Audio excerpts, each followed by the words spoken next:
de la lengua española, de las tradiciones poéticas argentina, colombiana, peruana, chilena, mexicana, española desde luego? ¿Qué sienten ustedes que es lo que hay que leer? ¿Por dónde va la poesía en nuestra lengua? Considerando que el español es una de las 3 lenguas más habladas del mundo, con casi 450, 500 millones de hablantes según el Instituto Cervantes, su poesía debe tener la misma vitalidad. ¿Qué hay que leer hoy? Mijaíl. Bueno, cuando pasas por ejemplo, por las escuelas de letras, hay una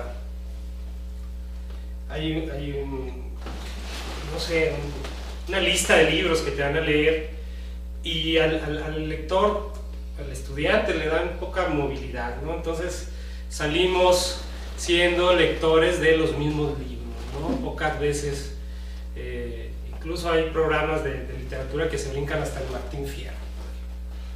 Creo que el lector de literatura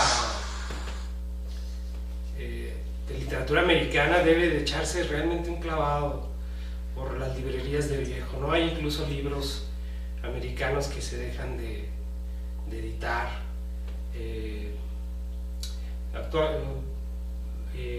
Y bueno, hay modas sin duda, ¿no? Por ejemplo, vivimos la época del bolañismo, ¿no? Ahorita todo el mundo lee a Bolaño. Curiosamente, todos aquellos que leen a Bolaño deploran de Cortázar, ¿no? Ante esta situación, ¿no? Que de repente yo empezaba a ver, claro, no todos, no estoy generalizando. Volví, por ejemplo, a Cortázar. Volver a leer Rayuela, por ejemplo, es un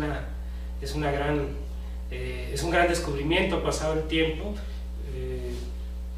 Pienso que la poesía de Centroamérica, por ejemplo, es una poesía que se ha leído poco, ¿no? Pienso en Roberto Sosa, este poeta hondureño, ¿no? Extraordinario. Hablamos mucho de José Lezama Lima, de Virgilio Piñera, que es un maravilloso poeta, ¿no? Pero también hay poetas, por ejemplo, de los años 40, pienso en el querido Waldo Leiva, que es un poeta extraordinario, nuestro otro buen amigo, poeta que estuvo en Nueva York, que conoció a Ezra Pound, ¿cómo se llama? Nuestro Pablo, que es también extraordinario poeta. En fin, no, creo que nos hace falta zambullirnos mucho en la literatura americana. Hay poetas en Ecuador, hay poetas en Colombia, ¿no? que no conocemos, ¿no? En fin, no sé, no me atrevería a dar nombres específicos, muchos nombres específicos. Actualmente estoy leyendo algunos poetas no necesariamente americanos, pero no sé, creo que ahorita me falla un poco la memoria. Seguro si tú dices nombres me voy a acordar, ¿no? En el año 2006, en la Ciudad de México, nos tocó participar, a Mijaíl, a mí, a otros amigos, en un festival que se llamó el Festival Iberoamericano de la Poesía, algo así, Festival Iberoamericano de Poesía Ciudad de México, ese era el nombre.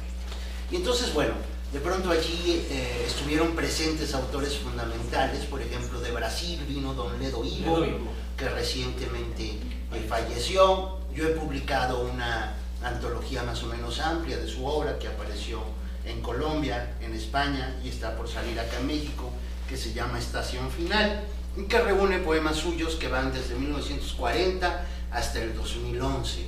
Este es un libro muy nuevo que ha publicado Valparaíso Ediciones en España, y en Colombia el Gimnasio Moderno, a través de Casa de Libros, que es una editorial importante colombiana, ¿no?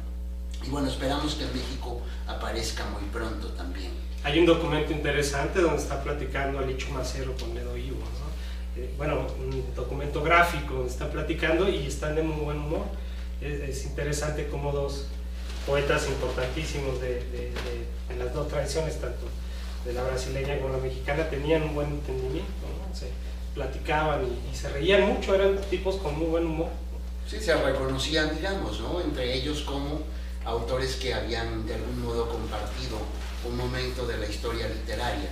Bajando un poco más del cono sur hacia acá, o subiendo, dependiendo de dónde estemos ahora, al dar la vuelta a la Tierra, pienso, por ejemplo, en Chile. Invitamos en aquella ocasión a Raúl Zurita y a Omar Lara, dos grandes poetas de tono muy distinto entre ellos, pero dos poetas fundamentales para la gran tradición de Hispanoamérica.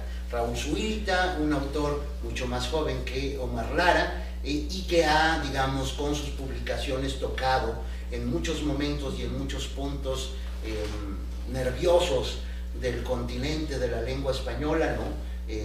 Con su poesía. Y Omar Lara, un gran poeta que ha obtenido los premios más importantes de nuestra lengua. Pienso, por ejemplo, en el premio Casa de las Américas, que él obtuvo, y también el premio Casa de América, que se otorga en España. Él es el director de la famosa revista Trilce.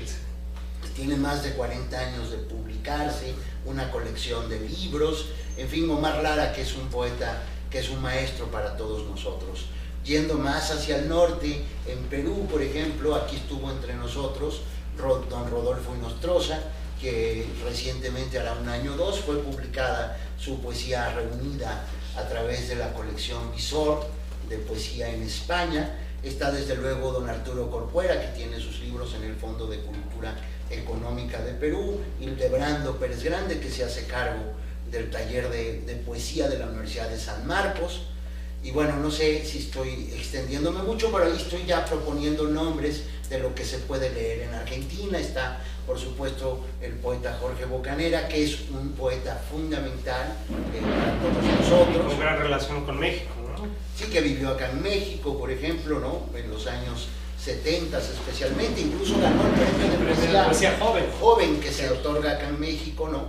Entonces hay mucho por donde explorar, hay muchos caminos, hay muchos modos de llegar a la poesía hispanoamericana. Constantemente se publican antologías, reuniones, muestras, hay festivales de poesía. En casi todo el continente hay excelentes festivales de poesía, lo mismo en Brasil. En cuanto a España, pienso, por ejemplo, y para hablar de una lengua especial que es el catalán, yo he hecho de pronto traducciones de poetas jóvenes catalanes. Bueno, los más jóvenes son de 1975 y los mayores de 1967, es decir, más o menos jóvenes. Pero también he hecho traducción de Antoni Marí, que nació en el 44 y que es un gran poeta, ¿no?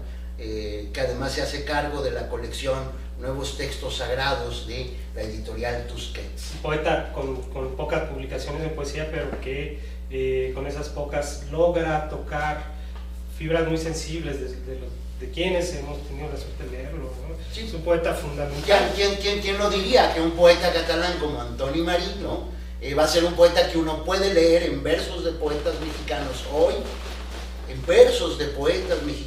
hoy, como un gran maestro, ¿no? Y que dentro de la tradición fue como injertado, digamos, ¿no? Uno lee a poetas como Mijaíl Lamas, como Dalí, Corona, yo mismo, ¿no? Que somos, digamos, tributarios de este gran río de voz de Antoni Marí, somos sus alumnos, y uno diría, bueno, como un poeta catalán que ha venido una vez a México solamente en la vida, puede influir, digamos, en un momento a la literatura mexicana de esta manera. Regresamos con las preguntas del público.